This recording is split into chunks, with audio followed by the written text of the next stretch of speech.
Thank you, Mr. The name's Bond. James Bond. With a renewed emphasis on action and a grounded aesthetic, GoldenEye cemented itself as a fresh new chapter in the decades-long saga of James Bond. However, despite rescuing the franchise from obscurity, Pierce Brosnan would ultimately be the man who saved and then killed the Bond franchise. By what means shall we execute you, Commander Bond? What, no small talk?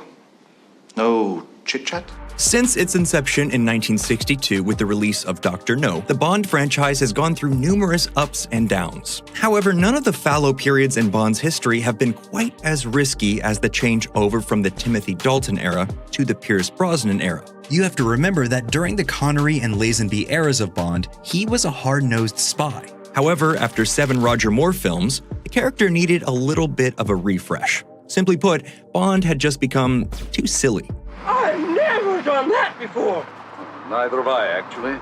And that's exactly what the Dalton era was aiming to steer away from. However, some criticize the duology of Dalton pictures, The Living Daylights and License to Kill, as potentially being too dark for the 80s audiences who wanted more fun escapism. This and the fact that MGM and United Artists were in the middle of a massive buyout sent the Bond franchise into a tailspin. All of this drama cleared the way for New Zealand director Martin Campbell. Hot off the 1994 Ray Liotta action vehicle No Escape, Campbell was known for taut action directing and inventive set-piece construction.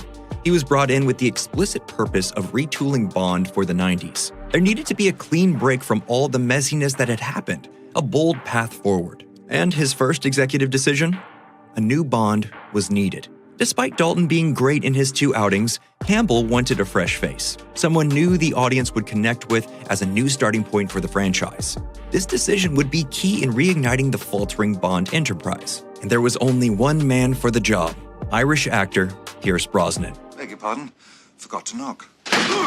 If you've made it this far into the video, you're definitely a hardcore Bond fan, so do us a favor and like, comment, and subscribe to stay up to date with all our latest videos. Brosnan, who rose to prominence off the back of the NBC show Remington Steele, was a shoe-in for the role. Suave, debonair, but with an icy sense of humor. You're late, 007. I had to stop in the bathroom. It just screamed Bond. With Brosnan as the figurehead, everything about the franchise got a facelift. The action, the characters, the plot, and even the iconic Bond theme song modernized and reimagined. In perhaps the most controversial twist, Dame Judi Dench was named as the new M, the first woman to fill the role. And shock of all shocks, it worked. Brosnan's effortless exterior combined with his brooding interior pushed the film into re-cementing the Bond name in the hearts and minds of global audiences. It also didn't hurt that the tie-in video game was a cultural phenomenon.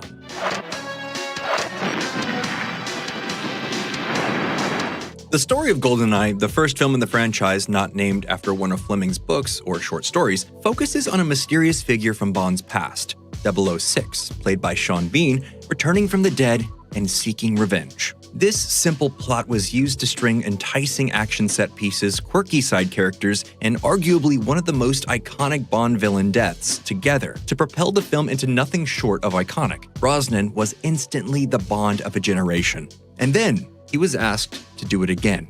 No. No more foreplay. Tomorrow Never Dies, released in 1997, was directed by Roger Spottiswoode, the director who helmed the Schwarzenegger vehicle The Sixth Day. Thanks to the rising trend of martial arts action movies taking over the global box office, this Bond outing would see him teaming up with Michelle Yeoh and taking on Rupert Murdoch? Yes, you heard that right. Jonathan Pryce plays Elliot Carver, a villain who's basically just a CEO of a big TV network. And it's about as